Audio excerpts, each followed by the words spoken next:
Bienvenidos a la reunión del Instituto de Derecho Comercial del Colegio de Abogados de San Martín. Tenemos el honor de recibir la visita de la doctora Lidia Weiser. La doctora Lidia Weiser es abogada, profesora en carreras de grado y de posgrado de la Universidad de Buenos Aires, en la Facultad de Derecho y Ciencias Sociales y en la Facultad de Ciencias Económicas, en la carrera de posgrado de especialización en sindicatura concursal de la Universidad Notarial Argentina y de la Universidad Nacional de la Patagonia. Ha presidido el Instituto Iberoamericano de Derecho Concursal con sede en México desde el 2009 al 2011, y la Comisión de Derecho Comercial y Económico de la Asociación de Abogados de Buenos Aires desde el 98 al 2012. Ha sido integrante de la Comisión de Arbitraje de la Federación Argentina de Colegios de Abogados y árbitro titular designada por concurso de antecedentes por el Colegio Público de Abogados de la Capital Federal. Es miembro del Comité Consultivo de las revistas jurídicas Foro de Córdoba, Plenario y Lex Mercatoria. Miembro de INSOL, es decir, la Asociación Internacional sobre Insolvencia con sede en Londres, también de AEDIN, la Asociación Española de Estudios sobre la Insolvencia, y del IADC, Instituto Argentino de Derecho Comercial. Ha producido más de 300 trabajos y ponencias sobre distintas disciplinas del derecho comercial, publicados en revistas y foros, especialmente en el orden nacional e internacional. La doctora Weiser ha publicado además varios libros, entre ellos El abuso del derecho en los procesos concursales, por la editorial Ad Hoc, en el 2008, y Exclusión de acreedores en el proceso concursal, por la editorial Astrea, en el 2015. Y es asidua conferencista en congresos y otros eventos académicos en su país y en el exterior. En su actividad profesional es titular de la firma Weiser Abogados. Bien, en realidad tratamos de abreviar el gran currículum de la doctora Weiser y le damos la bienvenida, doctora, y queda usted a cargo para la charla de hoy. Bueno, muy bien. Muchísimas gracias al Colegio de Abogados de San Martín y especialmente a ti, Patricia D'Albano. Muy buenas tardes para todos.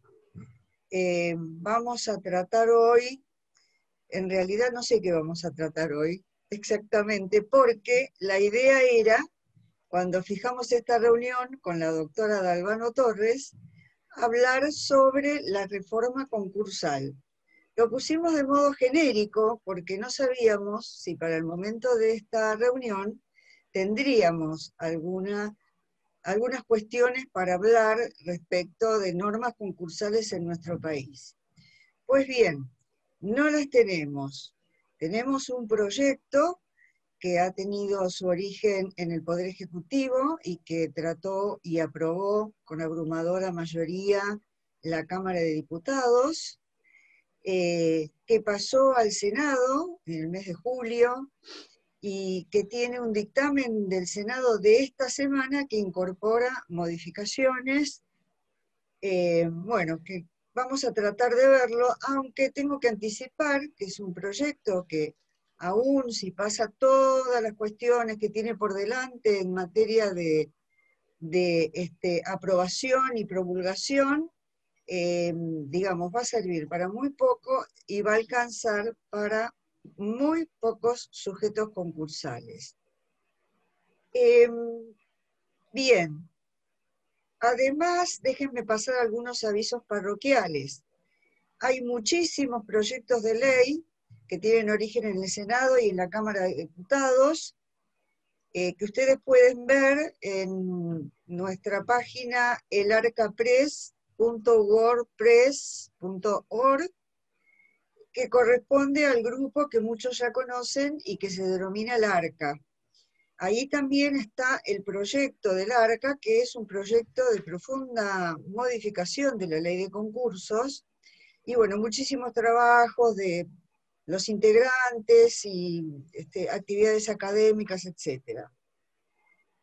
Por otro lado, el Instituto Iberoamericano de Derecho Concursal, al que yo pertenezco, también realizó profundos estudios que van a encontrar en la página web Instituto Iberoamericano de Derecho Concursal, y pudo alumbrar 4 documentos, después de muchos intercambios, debates, de recomendaciones, muchas de las cuales vemos que están reflejadas en las modificaciones que existieron en distintos países de Europa y de América.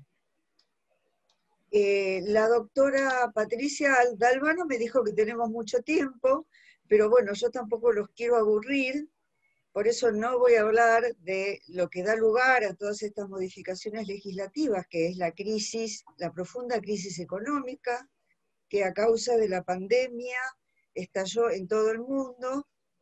Pero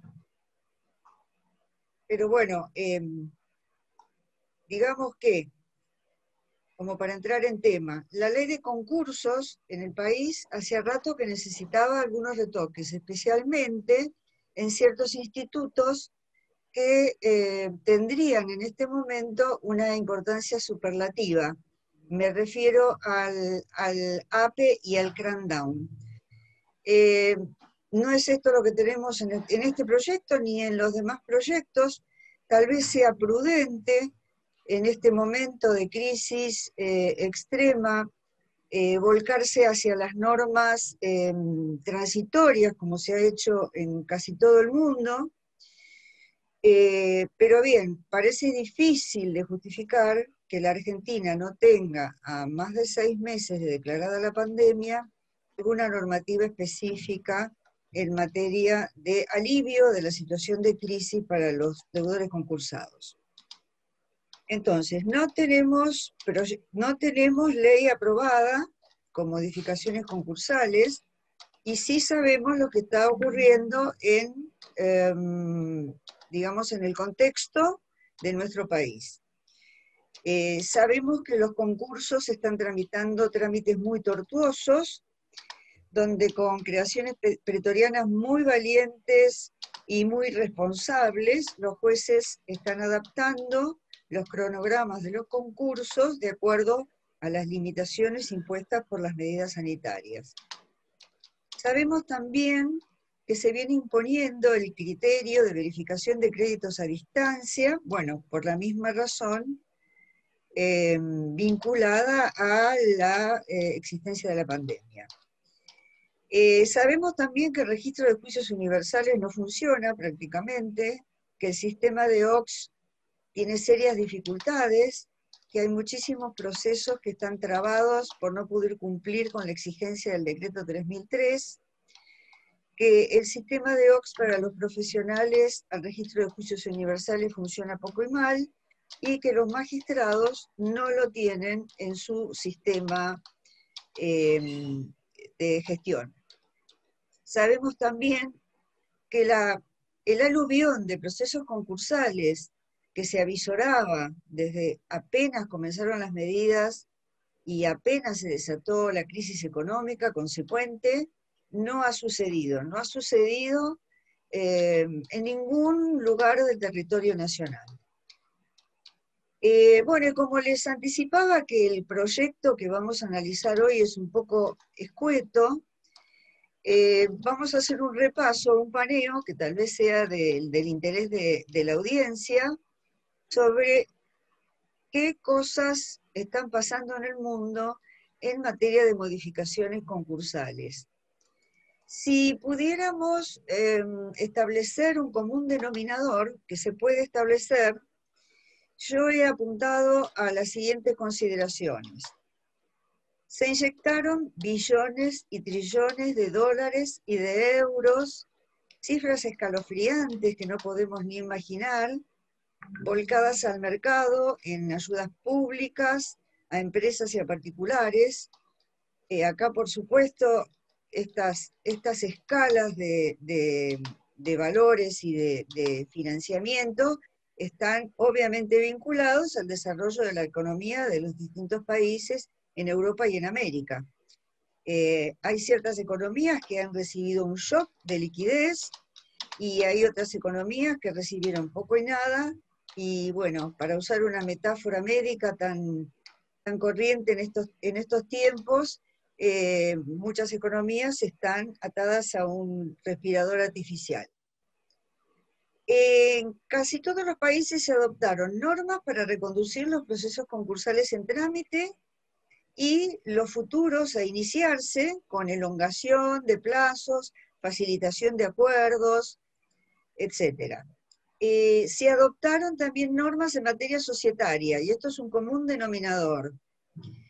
Específicamente en lo que hace a la supresión de la causal de disolución societaria por reducción o pérdida del capital. También en casi todos los países del mundo no se discute y se ha admitido la renegociación de los acuerdos homologados. Para ver la situación del derecho comparado, he preparado unos cuadros, ustedes están viendo el primero de ellos, sobre todo lo acontecido en España a partir del 28 de abril de este año, en que se declaró el estado de emergencia.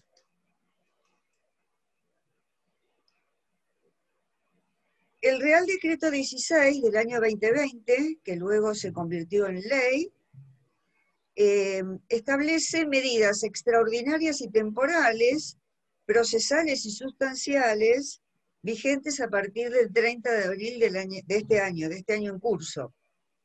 Hasta el 31 de diciembre de este año, el deudor que se encuentra en estado de insolvencia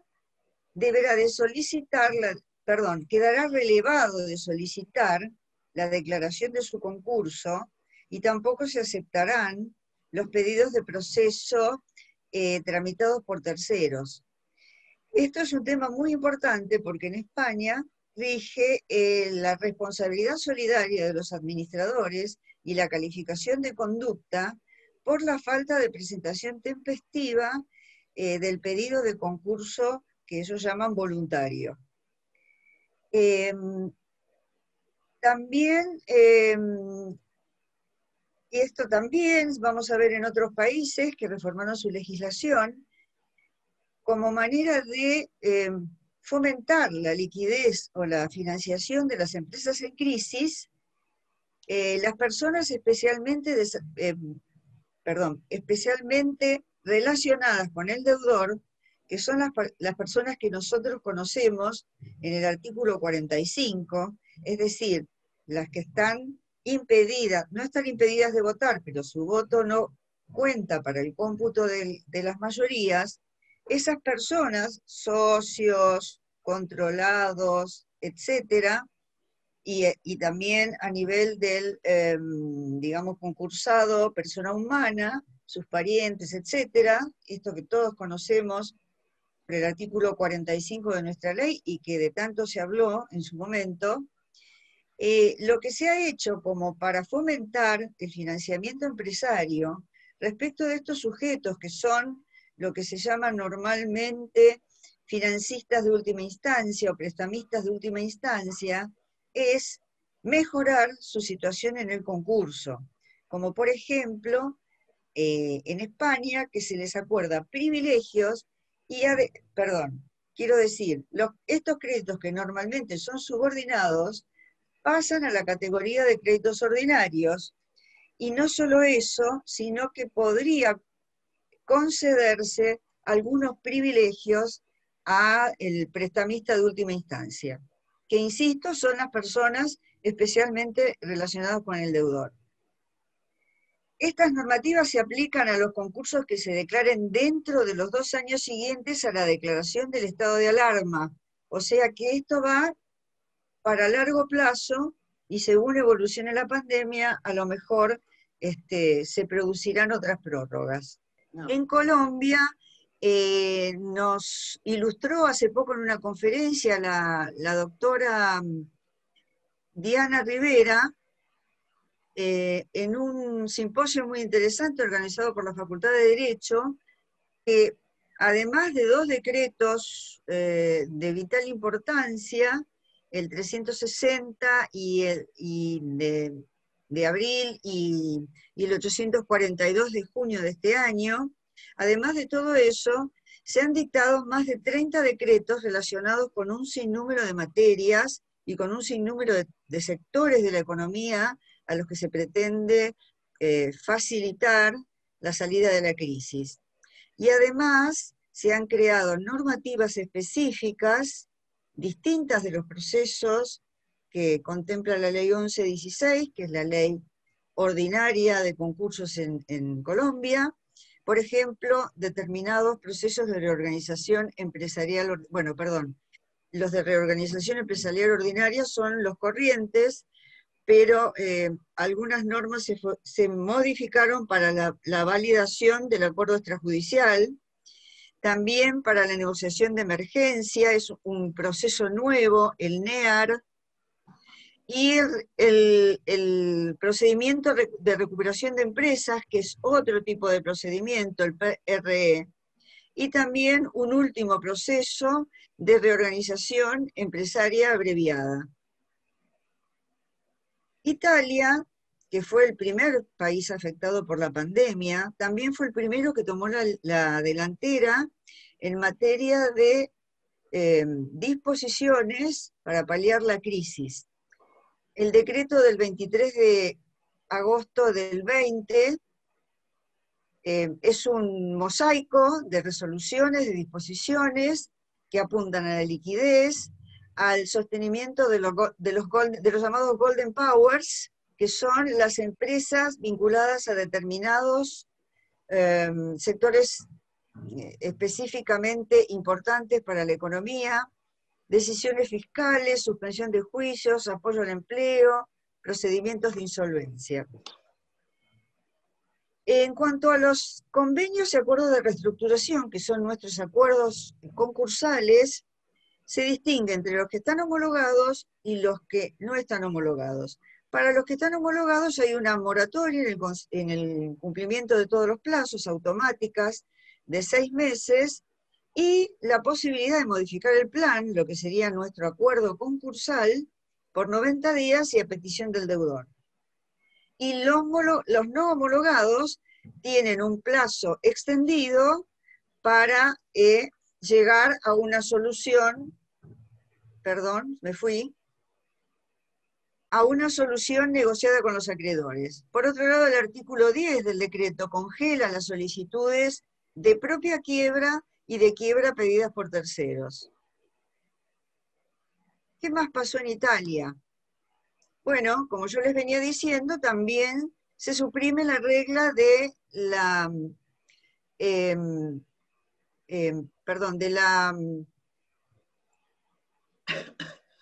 tengo un mouse tan sensible que soplo y se mueve solo. Perdón. La regla de la resolución de las sociedades por falta de capital o por reducción de capital.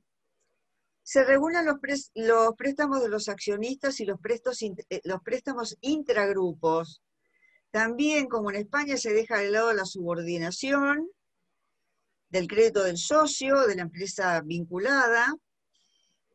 Bueno, son medidas que evidentemente forman parte de la necesidad de liquidez frente a una crisis tan extrema como las que están atravesando todas las economías.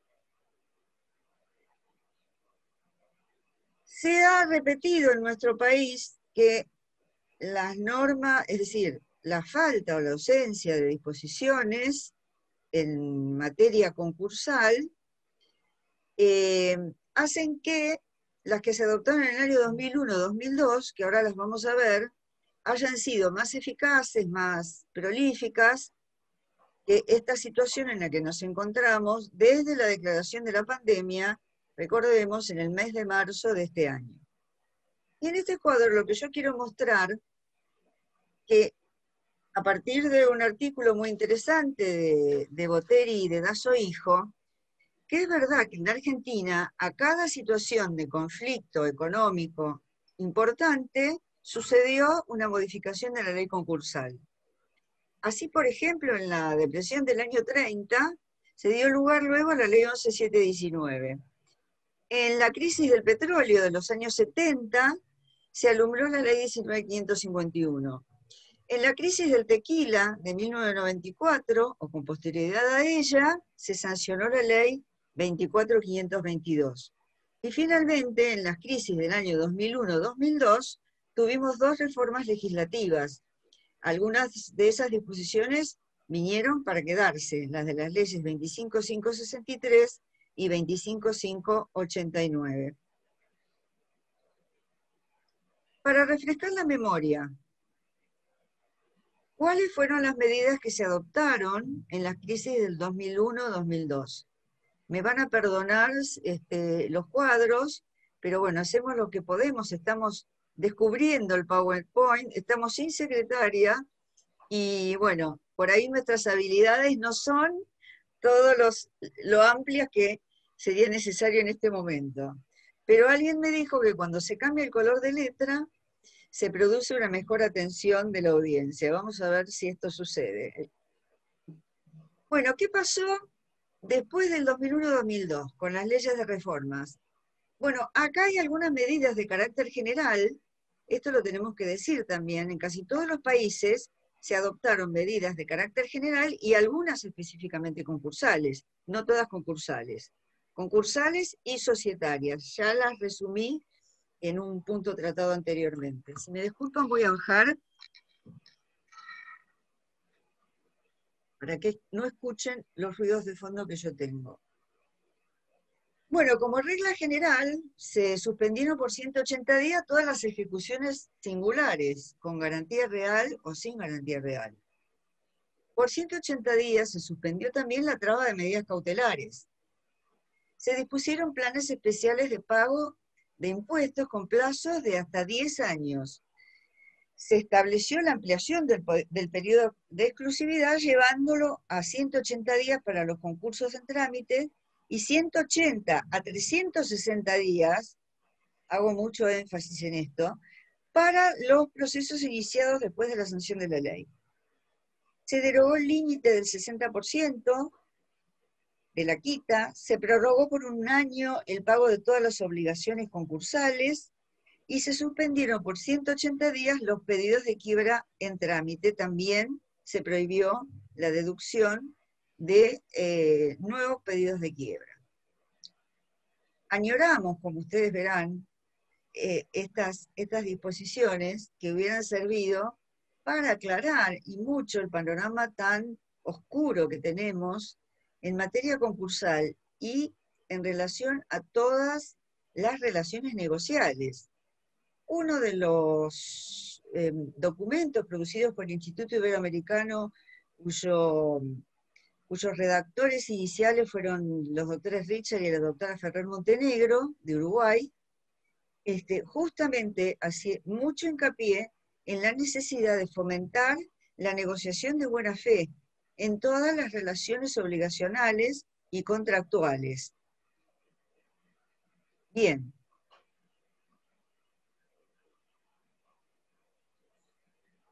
Voy a pasar ahora a analizar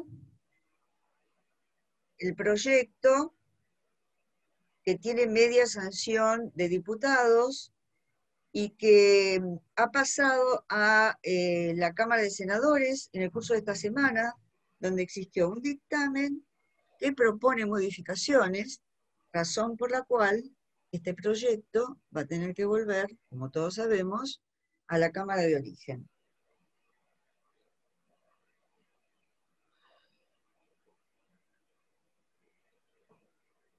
Vamos a decir algunas cosas. No es un proyecto de reforma concursal. Es un proyecto de medidas transitorias para el trámite de los concursos.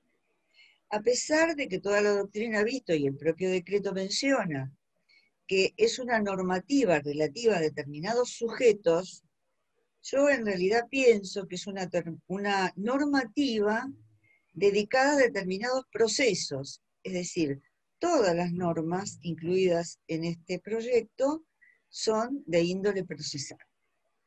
Esa es mi visión. Es decir, que no se facilita, perdonen, no se facilita la solución de determinados sujetos, sino que se propende a facilitar determinados aspectos de los procesos concursales, determinados en un segmento muy chiquitito, que ahora vamos a ver. El artículo 1 comienza por declarar, quiero hacer una salvedad. Este texto ya tiene incorporado las observaciones de la Cámara de Diputados. Inicialmente, la vigencia de este decreto estaba establecida hasta el 31 de marzo del año próximo. Esta es una de las modificaciones que introdujo la Cámara de Senadores para extender la vigencia del proyecto, hasta el 30 de junio del año próximo. Es obvio, se ha demorado tanto, estamos tan atrasados en esta materia, que lo más lógico es esta extensión que se está proponiendo por los senadores. Y me animo a pensar que son normas que de aplicarse van a tener que seguir prorrogándose, porque lamentablemente no todos, o casi todos, no pensamos que esta crisis se va a poder resolver en el curso del año que viene, en todo el año. Bien. Se declara entonces la emergencia para procesos de concursos preventivos y quiebra para los sujetos comprendidos en los concursos preventivos y acuerdos preventivos extrajudiciales cuya formulación se hubiera solicitado o peticionado a partir de que el Poder Ejecutivo declaró la emergencia, recordemos que fue en marzo de este año, como también para los sujetos comprendidos en los concursos preventivos que se peticionen y los trámites de quiebra que se inicien desde la vigencia de la presente ley. Como parece muy aburrido que yo lea lo que ustedes mismos están viendo en la pantalla, entonces lo que voy a hacer es colocar a la vista el texto de las normas y voy a hacer algunas apreciaciones personales sobre los contenidos que ustedes mismos están leyendo. El artículo 1, ¿sí? Hay varios trabajos de doctrina que ya se han elaborado. Yo misma publiqué un trabajo en el que estaba muy enojada y bueno, hoy me propuse no estar enojada y tratar de ser lo más objetiva posible para que ustedes tengan alguna idea sobre el proyecto y bueno, y cuáles son mis percepciones sobre esta normativa.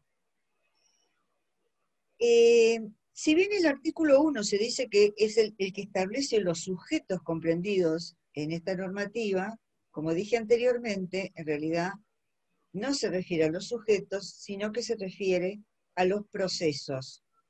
¿A qué procesos? Bueno, a los concursos preventivos, a los APE y a las quiebras. Esos son los procesos alcanzados por esta normativa.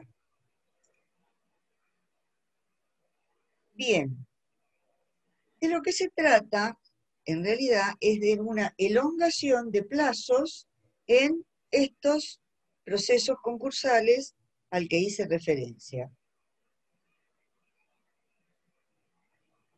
La Cámara de Senadores introdujo en este artículo 1 una serie de limitaciones que voy a analizar en la última parte de la exposición.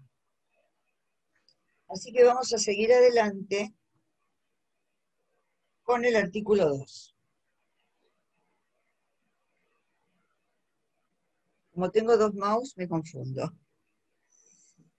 El artículo 2 es el que establece, en realidad, cuál es el sustento, cuál es el contenido de esta reforma, y el contenido de esta reforma está dirigido pura y exclusivamente al periodo de exclusividad. Fíjense ustedes que lo que dice es que se suspende. Yo voy a hacer hincapié, no sé si lo he hecho, he resaltado, porque he resaltado la acción, que en cada caso de la norma está apuntada. En este caso es una suspensión. Lo que se suspende es el cómputo del periodo de exclusividad, previsto en el artículo 43. Y dice que en cada proceso el juez deberá fijar un nuevo cronograma. Esto tiene dos dificultades. La primera es que dice que se suspende el periodo de exclusividad, pero no dice por qué plazo. También se podría interpretar según el párrafo que sigue a esta norma, pero esto lo tenemos que resaltar. No establece el plazo de la prórroga para los concursos que están en trámite y en etapa de periodo de exclusividad. Esta es una conclusión. La otra conclusión es que la norma no alcanza a todos los procesos en trámite, porque al referirse pura y exclusivamente al periodo de exclusividad, quedan fuera muchos supuestos. Por ejemplo, los que han transitado y concluido el periodo de exclusividad, pero que no tienen acuerdo homologado. En ese interregno hay varias situaciones que se pueden prolongar en el tiempo, todos lo sabemos, porque ahí viene el cómputo de las mayorías, la homologación o no homologación del acuerdo, las impugnaciones, etcétera, etcétera. Ahí ya hay un universo de procedimientos que no están alcanzados por esta ley. Entonces, no son todos los sujetos concursales los que están alcanzados, tampoco son todos los procesos concursales, sino que está referido pura y exclusivamente a aquellos procesos en los cuales se encuentre en tránsito, por decirlo de alguna manera, el periodo de exclusividad.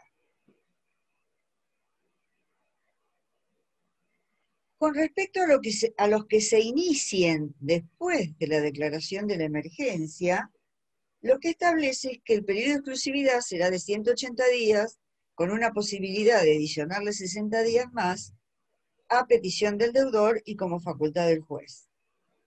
Bien, podría interpretarse que el párrafo anterior, en el cual vimos que no estaba determinado el plazo, ¿sí? Podría tratarse congruentemente de un plazo de 180 días, como se establece en el siguiente apartado que estamos analizando en este momento.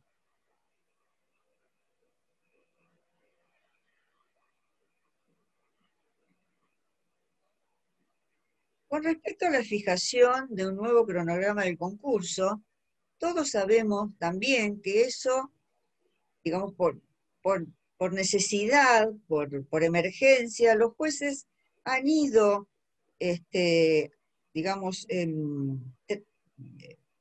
cambiando los cronogramas concursales en función de qué? Bueno, en función de las normas sanitarias, de los impedimentos de circulación, en función de la propia crisis, en función de la feria extraordinaria, obviamente, primero y principalmente de la feria extraordinaria. Es decir, que esto en los hechos ya se ha hecho y se está haciendo en todos los procesos en trámite, o en casi todos. No puedo ser tan abarcativa de un universo absoluto, pero bueno, todos sabemos que esta es la corriente en este momento.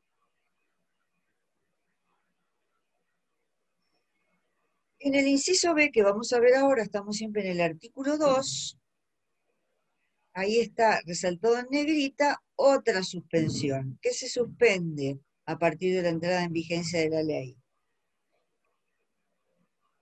Las ejecuciones contra los garantes y codeudores de los deudores comprendidos. Primera pregunta. ¿Estamos hablando de las acciones contra todos los codeudores de los concursados? Esto es una cosa. ¿O estamos hablando de las acciones contra los codeudores de los concursos que están alcanzados por esta normativa, es decir, los que están transitando en periodo de exclusividad. Acá tenemos una extensión diametralmente opuesta.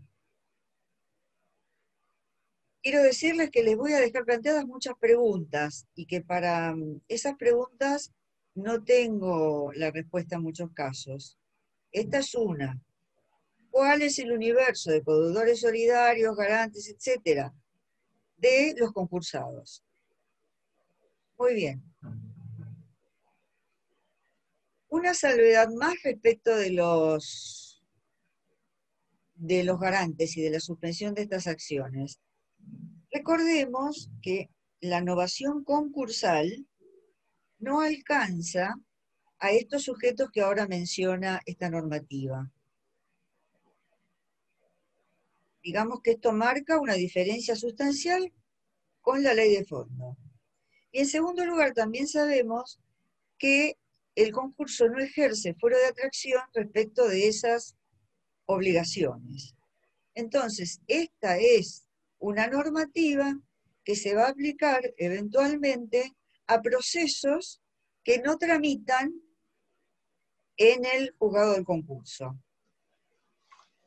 Quisiera, por favor, si es posible, Patricia o Guillermo, si alguien me quiere interrumpir, hacer una pregunta, yo no tengo ningún inconveniente. ¿De acuerdo? Está bien, porque en el chat van poniendo las preguntas o las opiniones. ¿Sí? Muy No bien. sé si vos querés que la veamos después o... Sí, sí, sí. Sí, Si es así, no si ya se te están, interrumpe. claro, Sí, si ya están formuladas, entonces las vemos todas después. ¿Cómo no? dale. Bueno, en el punto 3, ustedes ven que evidentemente y en correlación con el punto anterior, si se suspenden esos procesos, también se suspende, hago siempre hincapié en cuál es el verbo, el mandato de la norma, también se suspende el curso de la prescripción y de caducidad de los créditos. Queda claro eso. Esta es, digamos, una norma que alcanza al acreedor del codeudor. ¿Se entiende? Sí. Bueno, el punto 4, ¿qué suspende? Estamos en el tema de suspensiones. El punto 4 suspende las obligaciones inherentes a los acuerdos judiciales o extrajudiciales homologados, que se prorrogan por el término de 1 año. Y dice también que las cuotas vencidas serán exigibles a partir del día que cese el estado de emergencia. Acá hay una duda respecto del plazo. Se supone que el estado de emergencia a que se refiere es el que prevé esta ley y que fenecería el 30 de junio del año próximo, 2021, o se refiere al estado de emergencia dictado por el Poder Ejecutivo Nacional en razón de la pandemia. Ahí tenemos otra pregunta. Yo creo que en términos, digamos, en términos que se correlacionen, que haya una lógica interpretación, parecería que esta prórroga de 1 año de las obligaciones fijadas en los acuerdos homologados, judiciales o extrajudiciales, se prorrogan por 1 año hasta la vigencia de esta norma. Pero luego hay algo que genera, desde mi punto de vista, una cierta alarma, porque dice, las cuotas vencidas impagas serán exigibles a partir del día que cese este estado de emergencia. Entonces yo me pregunto, cuando dice ¿serán exigibles todas juntas? ¿Será posible que la empresa se hubiera recuperado en este lapso hasta el 30 de junio como para pagar cuotas vencidas? Bueno, esto a mí me genera duda e intranquilidad. Y por último, ¿qué se suspende? Se suspende el trámite de todos los pedidos de quiebra, aún los pedidos de propia quiebra. Esto ya trajo algunas críticas de la doctrina, entendiendo que no se debía impedir al deudor que está en cesación de pagos y que quiere, digamos, legalizar esa situación, que no se le podría impedir ese derecho. Yo estoy de acuerdo. Y además, pero creo que hay otro problema. Hay dos problemas más. El primer problema es que sigue actuando el deudor en estado de insolvencia, que es lo que se supone que por principio todas las leyes concursales deben evitar, para no perjudicar al mercado. Y en segundo lugar, se sigue incrementando el pasivo y se pueden estar deteriorando los activos, casi seguro, con lo cual se produce un daño que evidentemente no está en concordancia con la prevención del daño que también incorporó el Código Civil y Comercial en la última reforma.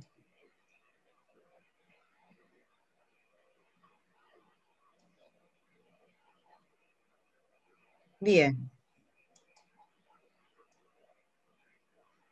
Punto C del artículo 2. ¿Qué otra cosa se prohíben?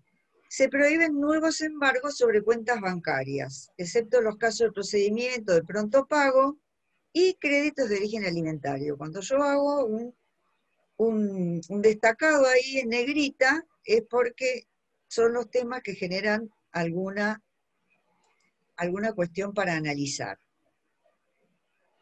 Primero, ¿por qué los embargos sobre cuentas bancarias? No olvidemos que estamos hablando de determinados deudores en determinada situación procesal de su concurso. ¿No es un poco exiguo? ¿No debería, y ya se lo preguntaba la doctrina, haberse establecido la prohibición de embargos de las cuentas bancarias?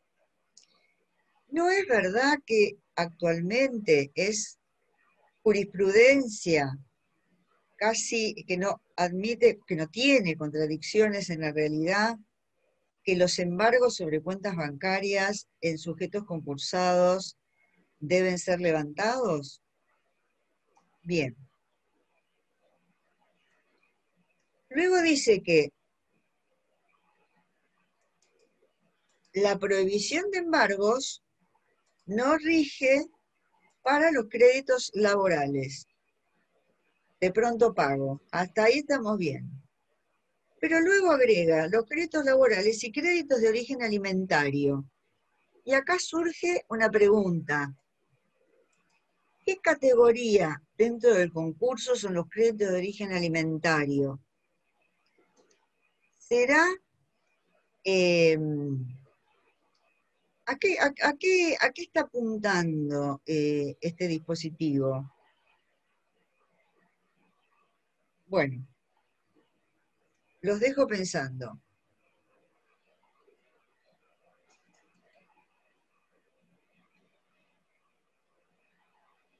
Bueno, el artículo 3 yo creo que lo podemos pasar de alto porque es una mínima reducción de la tasa de justicia en los concursos, que no genera conflicto. Y el artículo 4 sí es importante de ver porque a lo que está apuntando a que la persona humana que no desarrolla actividad económica ni empresaria está exceptuada de esta suspensión. Dicho de otra manera, que la persona humana, lo que nosotros habitualmente identificamos con el consumidor, y a lo que yo agregaría a los profesionales independientes, y agregaría a los jubilados también, pueden pedir su quiebra. Porque esta es una excepción a los pedidos de quiebra directos o indirectos.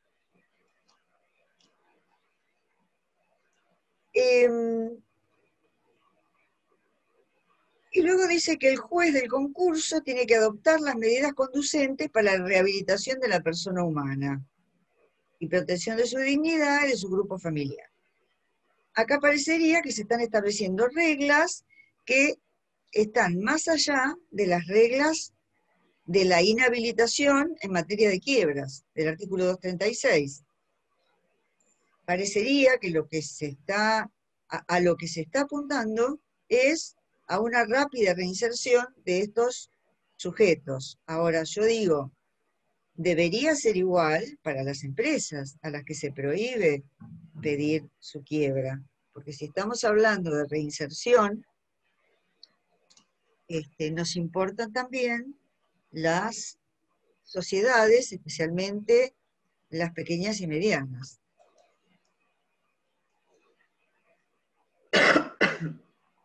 Bueno, ahora voy a volver al artículo 1 para ver las excepciones a esta facilidad, llamemos entre comillas, concedidas a los deudores, estas facilidades, en el artículo 1. Esto es todo lo que introdujo la Cámara de Senadores después del dictamen de hace pocos días. Dice que quedan exceptuados del párrafo anterior, esto es, de los sujetos alcanzados por la norma, que yo digo que son los procesos alcanzados por la norma, los sujetos que voy a leer, que entre el periodo de sospecha que fija el artículo 116 de la ley 24.522 y hasta 2 años siguientes a la entrada en vigencia de la presente ley, realicen las siguientes operaciones. Paramos ahí. Esto verdaderamente no le veo congruencia con la ley de concursos, por varias razones.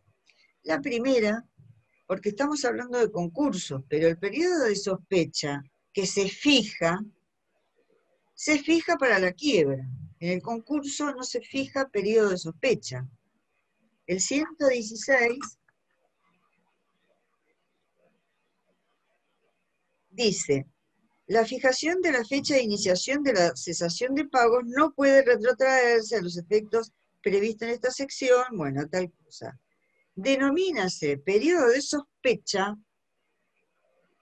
al que transcurre entre la fecha que se determine como iniciación de la cesación de pagos y la sentencia de quiebra.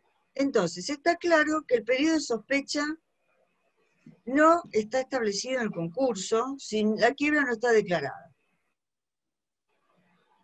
Entonces acá tenemos, para no calificar, un inconveniente. Y más allá de la escasa calificación o determinación de los sujetos que están incluidos acá, habla de determinados actos que realicen. Es decir, hay una excepción que está dirigida a determinados sujetos cuando cometan determinados actos, o cuando realicen, mejor dicho, determinados actos, porque cometer ya huele a delito. Bien. Realicen cualquiera de las siguientes operaciones detalladas. Vamos a ver mis apuntes.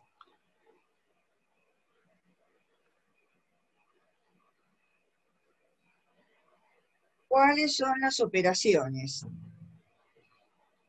Giros o transferencias al exterior en concepto de atesoramiento o por cualquier otro. Acá lo que quiero hacer hincapié es en la redacción. Giros o transferencias al exterior en concepto de atesoramiento o por cualquier otro motivo, mediante las cuales los beneficiarios sean sus propios accionistas, socios, integrantes o entidades, empresas, fideicomisos o similar, vinculadas directa o indirectamente, y dichos fondos no hayan sido repatriados. Bueno.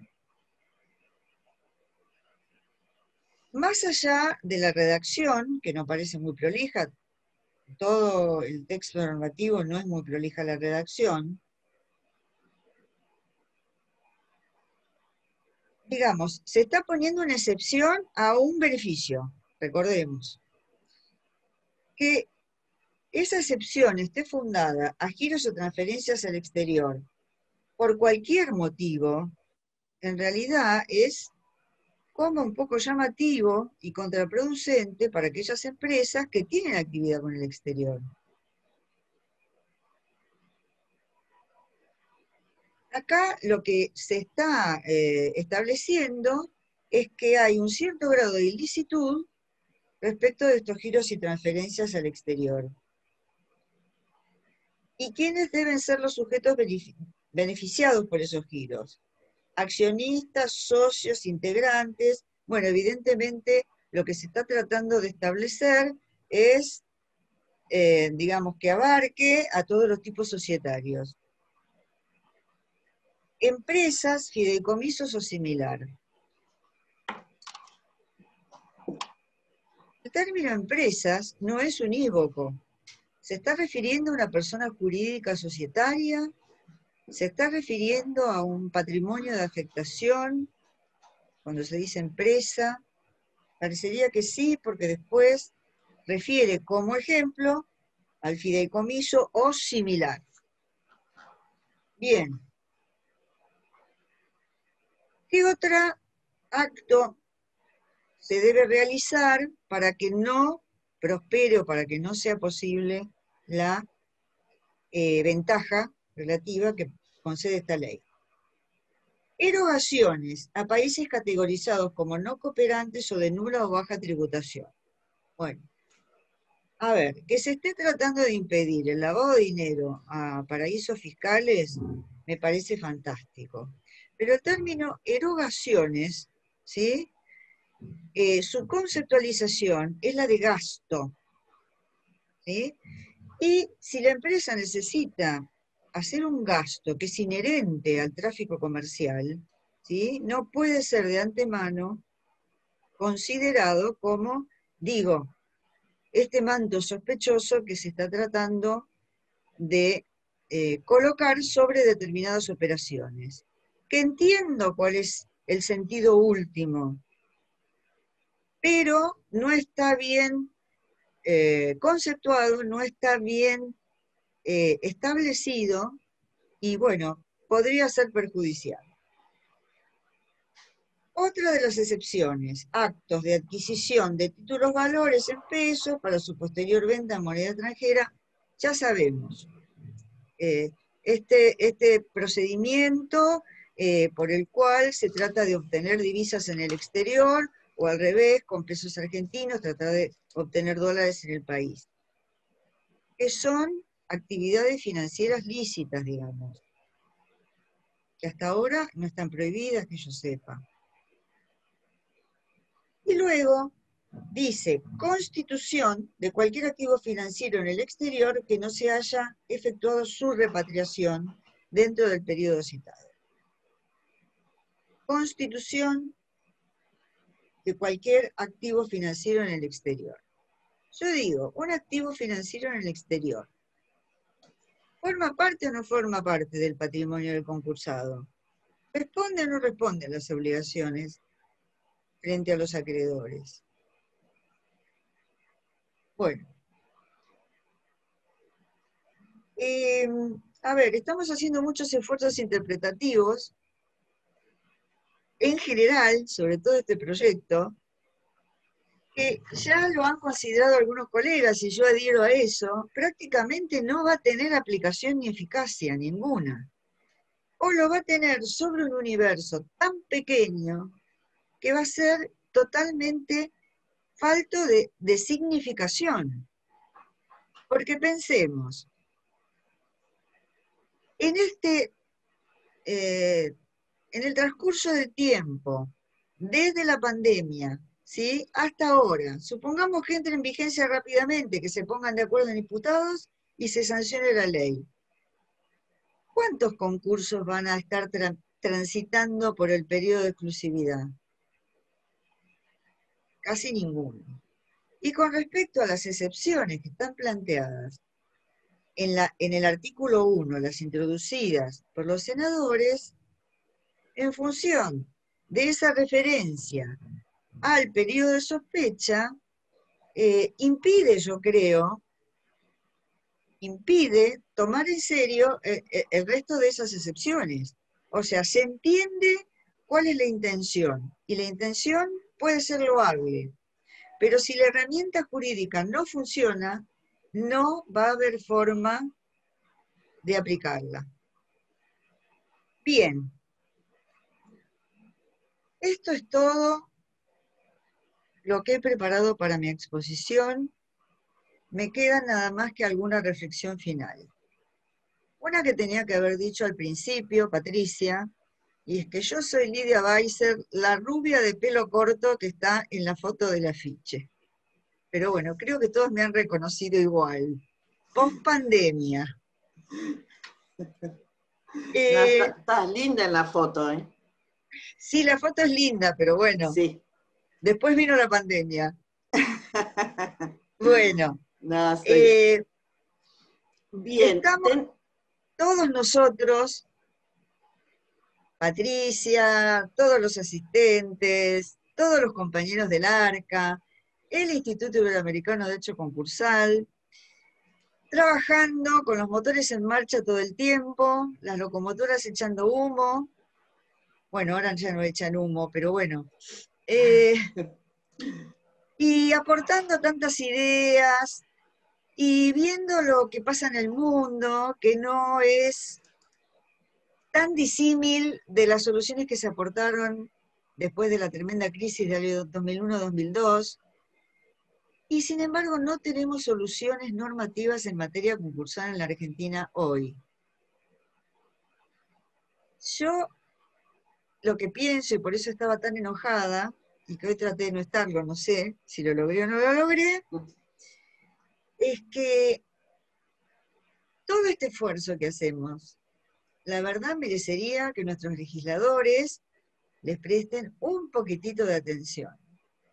Y además que no haya este desfase en el tiempo y que, bueno, pronto tengamos alguna normativa y preferiblemente que sea mejor.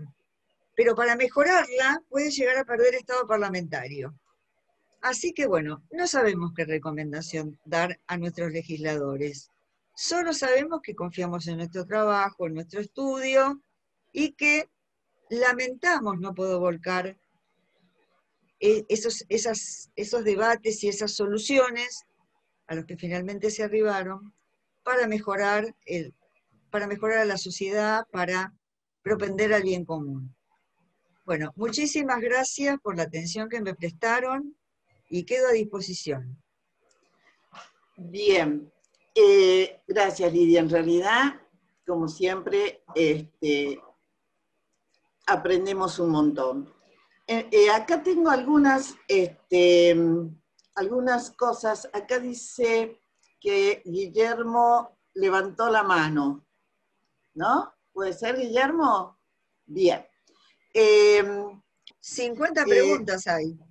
Sí, sería bueno que si quieren, el que quiera habilitar para hablar el micrófono, nos avise y le habilitamos el micrófono. O levanta la mano, o mueve la mano y me avisa.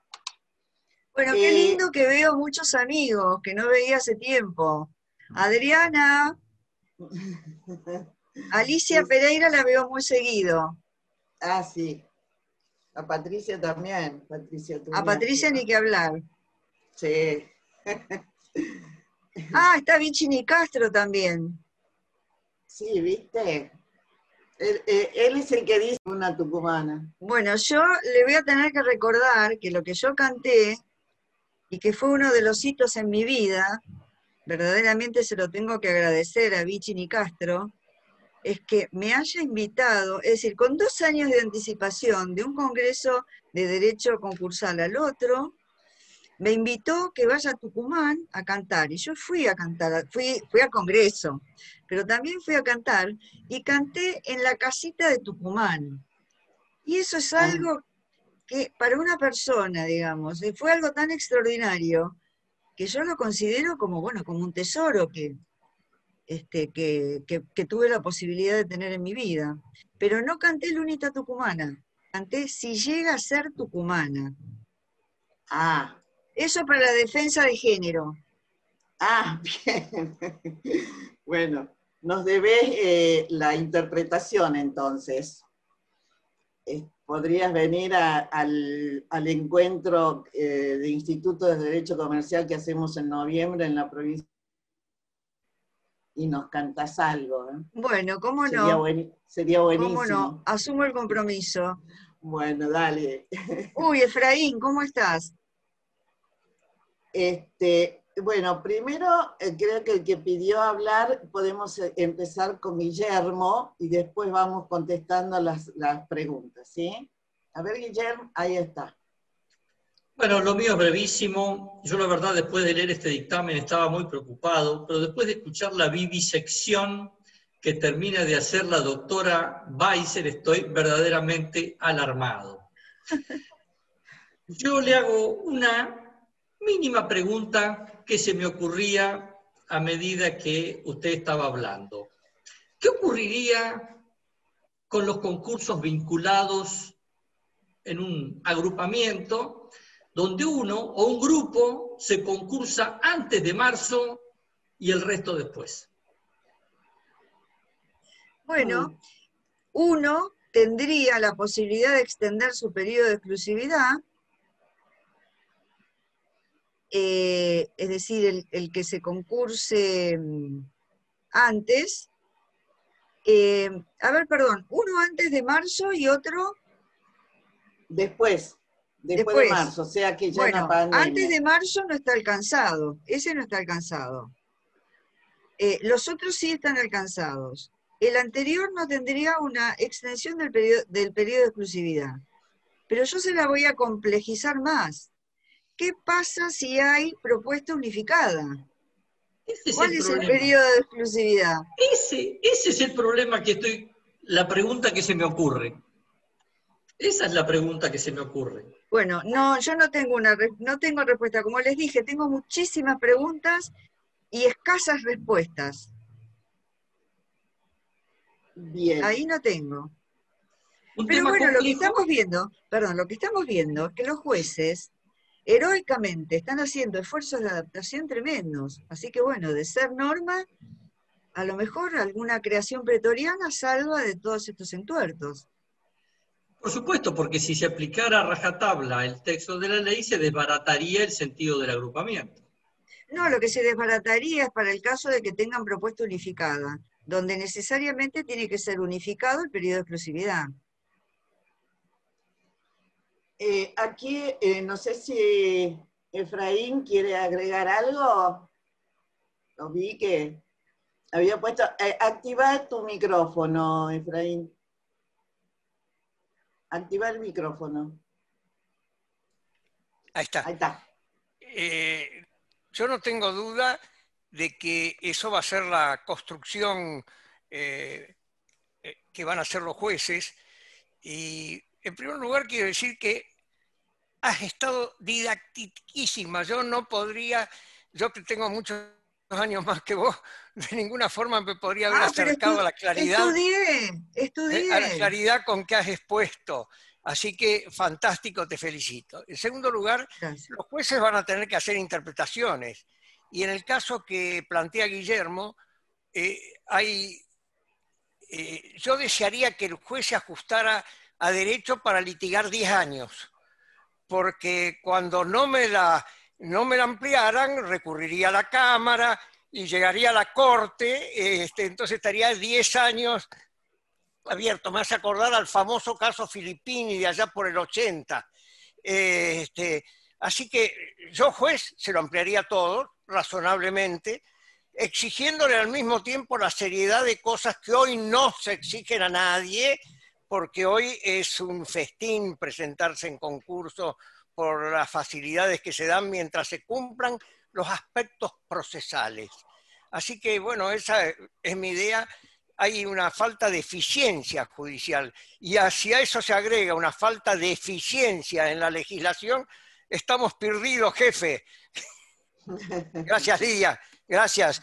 Gracias a vos, Patricia, Efraín. por hacerme abrir el micrófono. Yo no pensaba hablar. Muchas gracias. No, por favor. Bien. Hay otras preguntas por acá. Alicia Pereira quiere hablar. A ver. Activa tu micrófono, Alicia. ¿Podés? Ahí está. Bueno, ¿qué tal, Lidia? Hola. Yo creo que en algún momento te escuché también decir que esta ley, que es de sostenimiento de la actividad económica, lo que menos hace es sostener la actividad económica. Y precisamente porque con medidas procesales la actividad económica no se sostiene con medidas económicas. Entonces, nosotros vamos a debatir, vamos a darle explicaciones a los clientes, ya sean acreedores, ya sean deudores, pero acá, con estas medidas o con estos proyectos, lo único que se hace es, como también dijimos en algunos otros Zoom, estamos todos en un freezer, hasta tanto el gobierno sepa qué medidas son las que va a utilizar para la reactivación. Entonces, no hay explicación a todo lo que se pone en los proyectos. Y como vos bien lo marcaste, resulta que con esta modificación corremos el riesgo de que se pierda estado parlamentario. O sea que volvemos a foja cero. Vos lo marcaste clarísimo, porque es la sospecha que tenemos algunos. O sea, ya de por sí era un desastre, pero por lo menos era algo. Ahora se modifica, pierde estado parlamentario y hagamos de cuenta que perdimos el tiempo debatiendo. La verdad que yo te felicito, lo mismo que Hugo, porque has sido tan clara y has analizado aquello que merecía ser analizado. Pero la verdad que tal cual vos lo planteaste son más interrogantes que soluciones. Y lo peor de todo es que estamos frente al cliente. ¿Qué le decimos al acreedor? ¿Qué tiene que hacer? ¿Qué le decimos al deudor? ¿Qué tiene que hacer? Bueno, yo en lo personal no lo sé. Estoy esperando a ver alguna medida económica que me dé algún apoyo a las cuestiones procesales. Como vos bien lo marcaste, es una ley procesal, la cuestión de fondo no la conocemos. Gracias. Bueno, Gracias, yo te voy a decir, Alicia, lo que pienso en relación a eso. Yo lo que pienso que lo mejor que puede pasar es que este proyecto pierda estado parlamentario. Claro. ¿Sí? Primer tema. Y en segundo lugar, yo estuve viendo un video de la reunión de la Comisión de Legislación del Senado, que la verdad me dio vergüenza en muchos pasajes, donde un senador de un sector dijo eso, expresamente y al aire. Dijo, este proyecto lo tendríamos que haber cajoneado 2 meses. Y una senadora de otro sector le contestó adecuadamente que bueno, que no, que esa no es la función del Senado, que el Senado tiene que resolver los problemas que existen en la gente. Bueno, muy bien.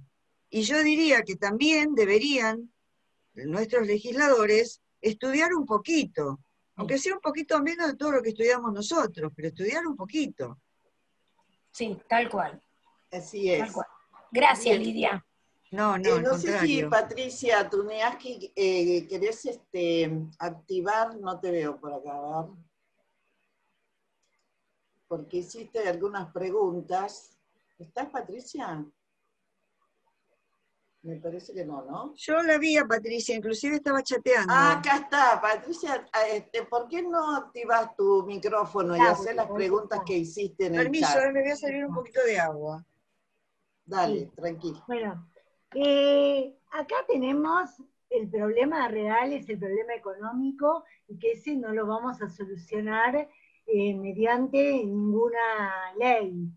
El deudor, evidentemente, concursado y que se concursó antes de la pandemia, está beneficiado porque está licuando pasivos a lo grande, y tampoco podemos decir que la crisis de nuestro país entró con la pandemia. Nosotros ya veníamos en crisis y aguda desde después de las PASO, donde todo se fue a cualquier lado, y el día siguiente de las PASO nos asombrábamos de tener un dólar a 59, y hoy lo tenemos a 160.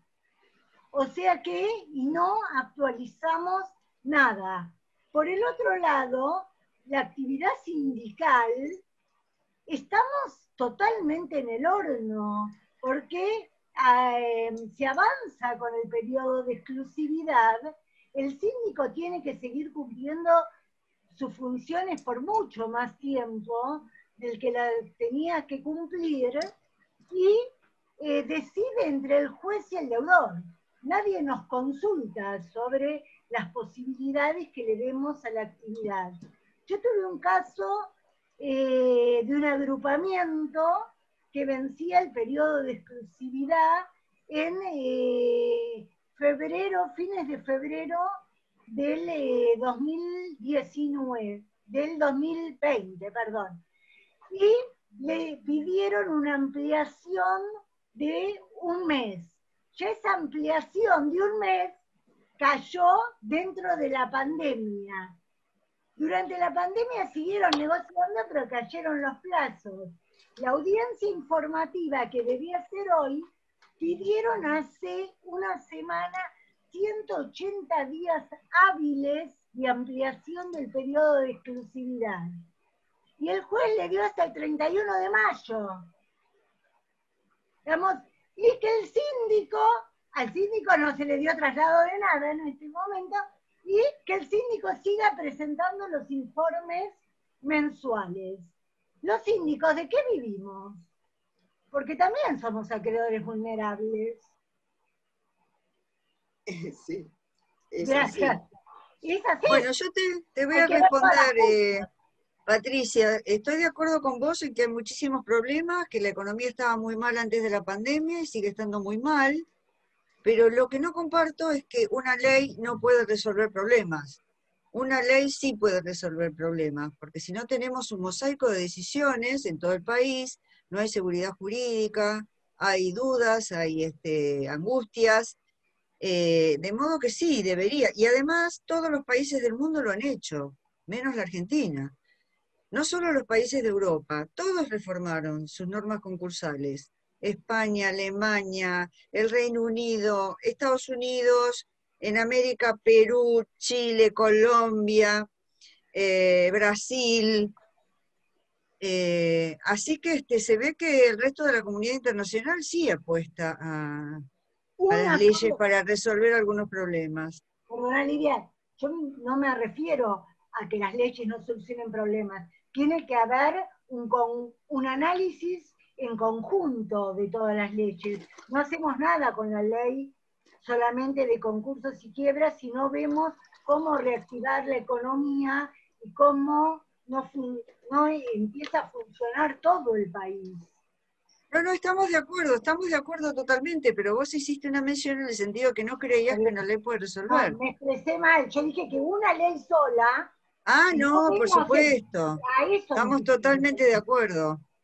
A eso me quise referir. Con una sola ley, si no vemos y no sabemos para dónde va la economía y no podemos planificar y no podemos ver cómo la empresa sale adelante, seguimos complicados, porque se frisa una parte, pero no se frisa todo. Frizamos el concurso preventivo, pero las demás variables, no es que nos quedamos todos congelados, tenemos que seguir viviendo.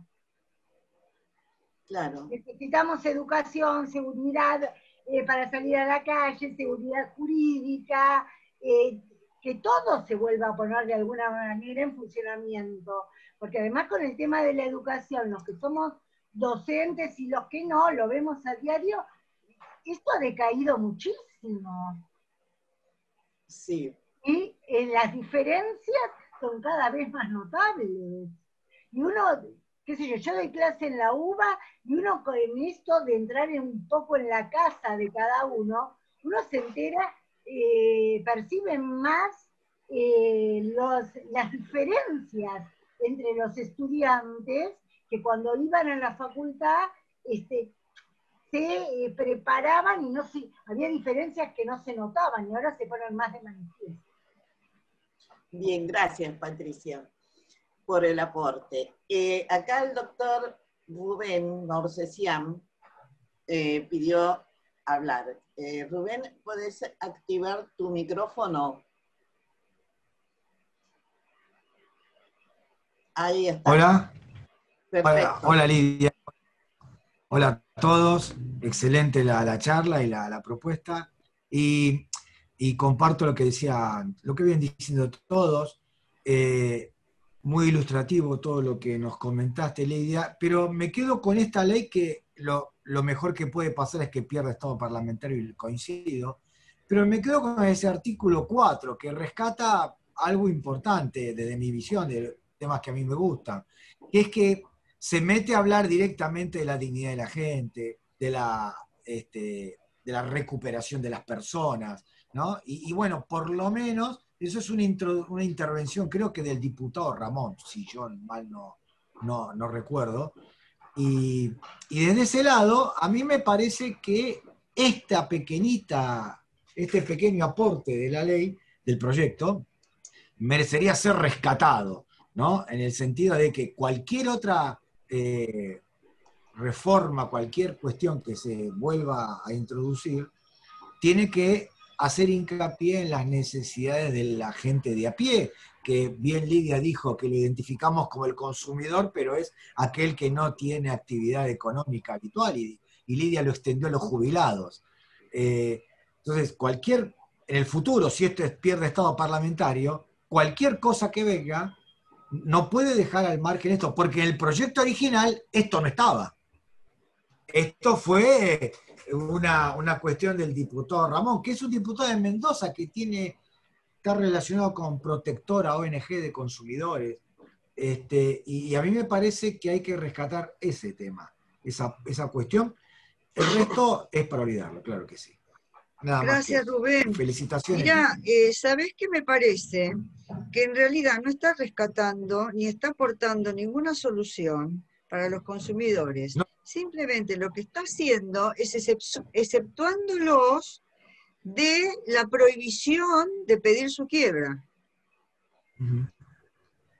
Claro.